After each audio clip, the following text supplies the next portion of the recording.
Welcome back to White Valley Walker. Stumbling through the Amazon, we have just found one of the wild tribes with their wild dogs. I'll just put you over to them now.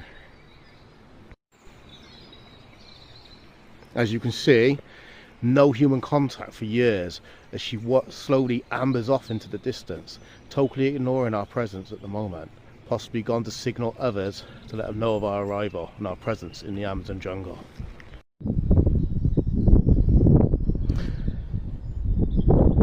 There, behold, the mighty Amazon River.